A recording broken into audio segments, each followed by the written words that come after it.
wabarakatuh. Kita bertemu lagi di Al-Korni Channel.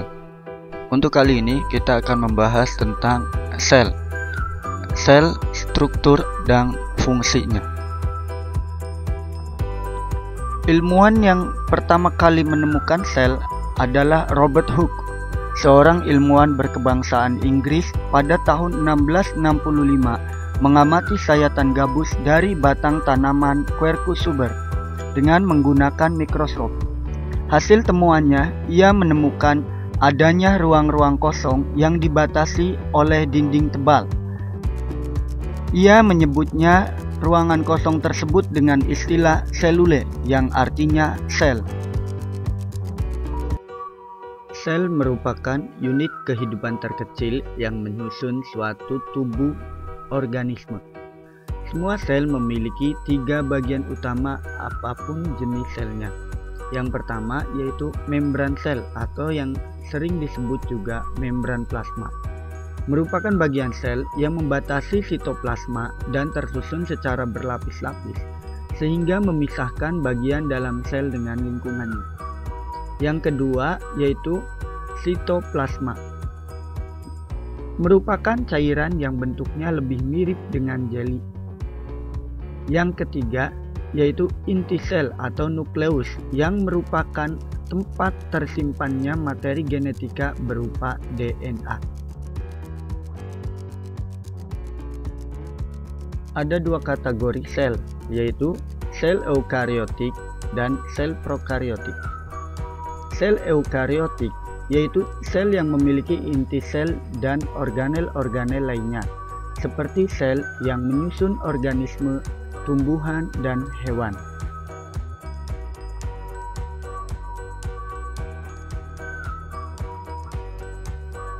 Yang kedua yaitu sel prokariotik. Sel ini tidak memiliki nukleus atau inti sel maupun membran yang membungkus organel-organelnya. Materi genetika pada sel ini tidak terbungkus dalam sebuah nukleus. Contoh sel prokariotik yaitu bakteri dan protozoa.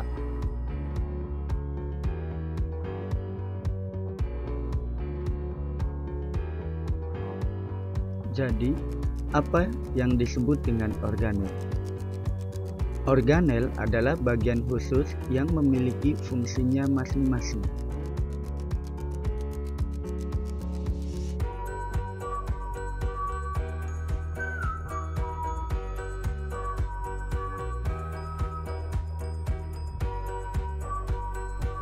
Inti sel atau yang sering disebut nukleus merupakan pusat kontrol sel. Di dalam nukleus terdapat DNA atau materi genetika. DNA memerintahkan apa yang akan dilakukan oleh sel dan bagaimana cara melakukannya.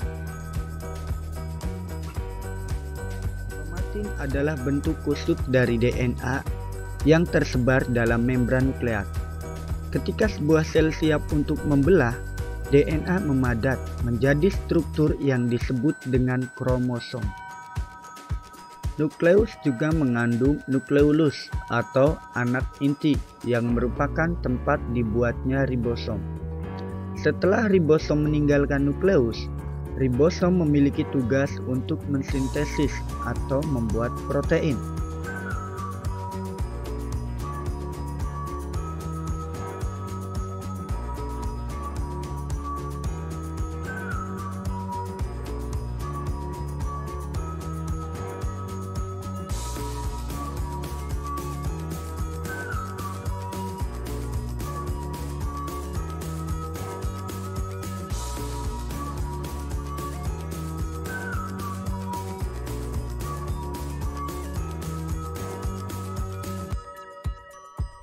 Di luar nukleus, ribosom dan organel lainnya melayang di sitoplasma. Ribosom dapat ditemukan secara bebas di sitoplasma atau melekat pada retikulum endoplasma.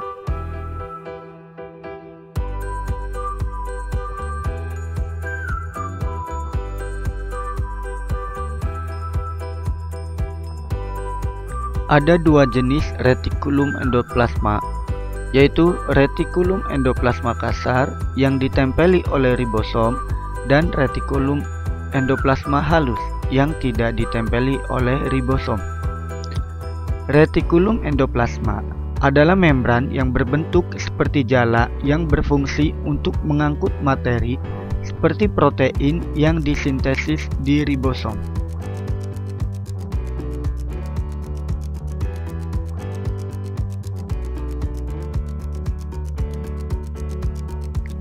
Protein dan materi lainnya keluar dari retikulum endoplasma dalam bentuk vesikula kecil. Aparatus Golgi atau yang dikenal juga dengan badan Golgi menerima vesikula tersebut. Ketika protein bergerak melalui badan Golgi, mereka diubah menjadi bentuk yang dapat digunakan oleh sel.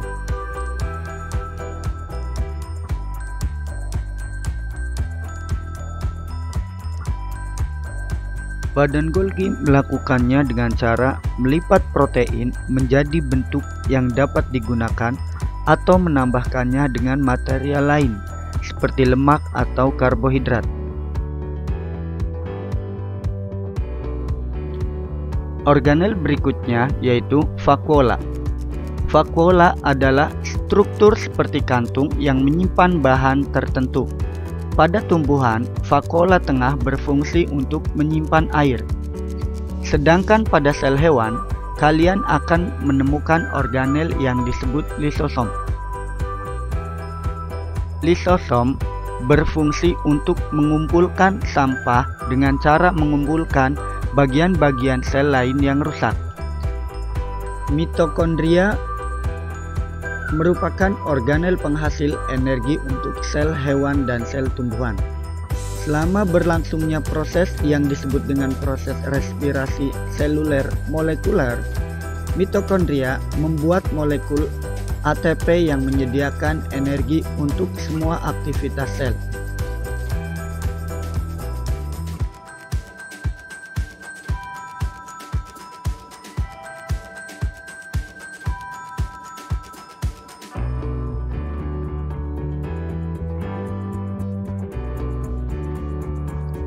Sitoskeleton meliputi mikrofilamen seperti benang yang terbuat dari protein dan mikrotubula yang merupakan tabung pipih berongga.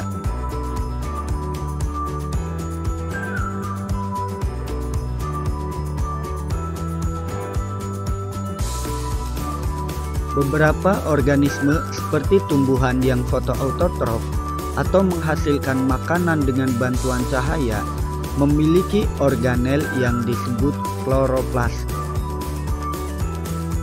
Kloroplas adalah tempat terjadinya fotosintesis.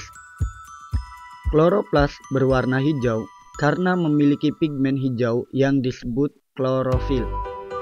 Sel tumbuhan juga memiliki dinding sel di luar membran selnya.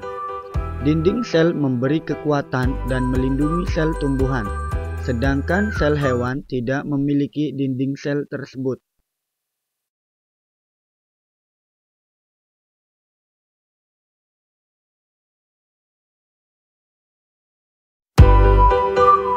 Jangan lupa subscribe, like, share, dan komen video ini agar channel ini terus berkembang. Terima kasih. Wassalamualaikum warahmatullahi wabarakatuh.